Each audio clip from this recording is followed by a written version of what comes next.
your kind attention and permission, I have the honor of presenting to you one of the most remarkable men in the world. How remarkable? He's swift. Hello. My name is Fritz KO, and welcome to my YouTube channel, Fritz KO Vids. You want answers? I think I'm entitled. You want answers? I want the truth! You can't handle the truth!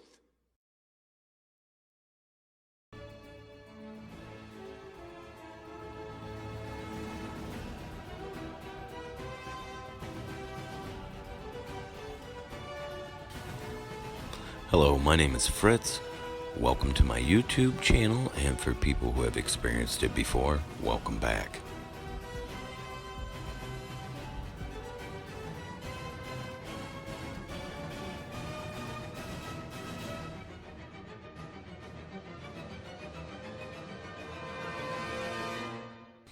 Alright, let's jump right into this.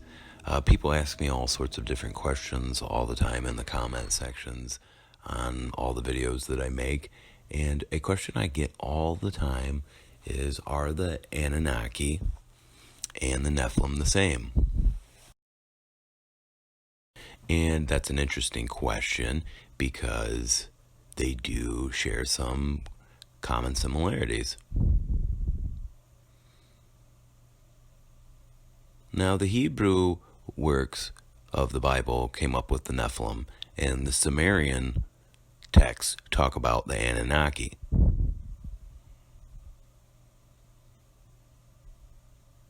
And it's interesting because both are described as giant in size. And they share another commonality, and they both have flood myths in the Anunnaki and the Nephilim. Now, in the Bible, which created the Nephilim, or which the Nephilim are talked about in, after the flood they no longer exist, which is brought up in the Bible. That's one of the reasons why the flood happened, is to help get rid of the Nephilim and the half-human, half-angel hybrid beings that inhabited our planet at the time. That's how it is stated in the Bible. Now, when you look at the Anunnaki, though, as stated in ancient Sumerian translated text, basically, after the flood, some of them are still around. So it's interesting. They share some commonalities, but the major difference between the two is the Nephilim died in the flood, and the Anunnaki lived through the flood. Both of these different cultures and religions that produced Anunnaki and the Nephilim are very similar in geographical location. The Nephilim obviously came out of Semitic religion, Hebrews, and the same thing goes for the Sumerian Anunnaki, Semitic. There were Semitic people that lived in these areas. So there's another commonality right there. So I'm not surprised to find that a lot of these things are the same. And if you go a little further south, if you go over to Egypt and you look at some of the depictions they have of the creations of their temples and their monuments, it looks like in these depictions that they're giants. They're helping build those, or people of larger than normal size. It's hard to say what the meaning could be behind these depictions. We could speculate all day long. Again, it's hard to know exactly what they mean by these depictions without actually having been there, living in the culture at the time. Take, for example, Egypt. The people who created the pyramids probably were Semitic, just like the people in Mesopotamia.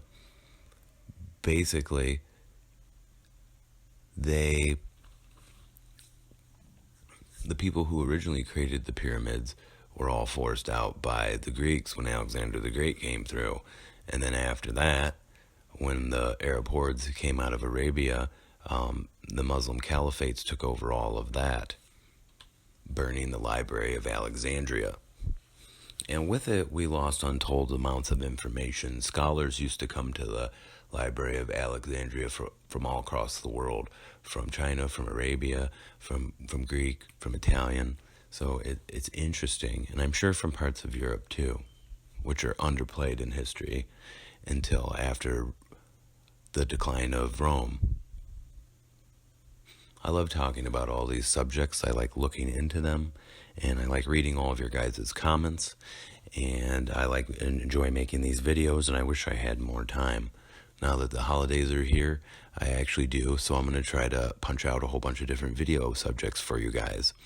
If you have any questions or comments, feel free to leave me a comment or a question in the comment section. Fair enough?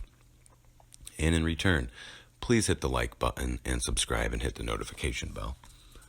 Thank you and have a nice day.